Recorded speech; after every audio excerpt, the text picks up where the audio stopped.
Tekan potensi bencana alam sejak dini, Bupati Trenggalek ajak lembaga masyarakat desa hutan atau LMDH ambil rezeki dari hutan tanpa harus merusaknya. Terlebih sejak beberapa waktu terakhir, Trenggalek sudah dikepung bencana alam. Mulai dari bencana tanah longsor, tanah gerak, hingga banjir bandang.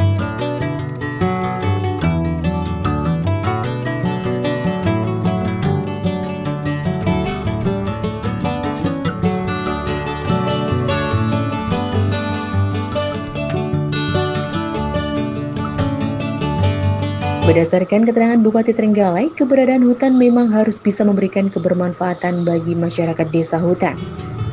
Namun pemanfaatan itu tidak dengan cara merusak hutan, seperti halnya menebang pohon sembarangan dan membiarkannya gundul tanpa meremajakan kembali. Artinya kebermanfaatan hutan tidak sekedar menebang hutan kemudian menggantikannya dengan komoditas pangan saja, tapi keberadaan pohon-pohon di hutan juga harus tetap diperhatikan.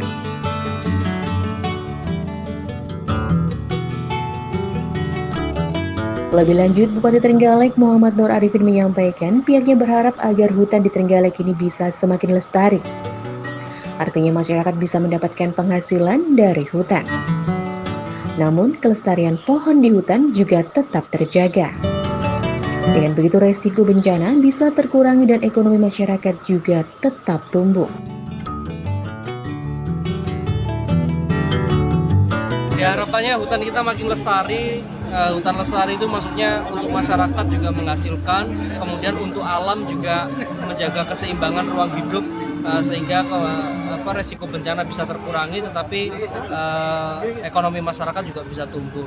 Nanti banyak opsi-opsi yang kita bisa diskusikan, tadi sudah banyak yang kita diskusikan, semoga nanti ada tindak lanjut lebih konkret. Artinya melestarikan hutan itu jangan dipandang menjadi petani atau menanam sesuatu di hutan saja gitu. Makanya kalau konsepnya hanya menanam sesuatu di hutan, akhirnya pilihannya adalah tanaman musiman yang jangka pendek, sehingga kemudian tanaman-tanaman pertanian bukan tanaman kehutanan akhirnya dipaksakan untuk ditanam di hutan. Nah ini kan bisa membahayakan juga gitu bagi keberlangsungan kita. Makanya walaupun tanamannya tanaman kayu, katakanlah nggak ada buahnya, kan bisa kemudian digunakan sebagai rumah kayu atau apa, sehingga yang dijual pariwisatanya ya, terus kemudian mungkin kayunya bisa diambil pinusnya gitu. Jangan kemudian kayu sekedar ditebang, tidak direplanting dan lain sebagainya. Nah itu yang kita kasih masukan atau wawasan ke masyarakat desa hutan, biar kemudian menanam sesuatu, terus kemudian di atasnya melakukan sesuatu. Bahkan kan kalau ingin buka ruang makan atau tempat makan di tengah hutan kan juga bagus juga gitu, tanpa harus menebang pohon.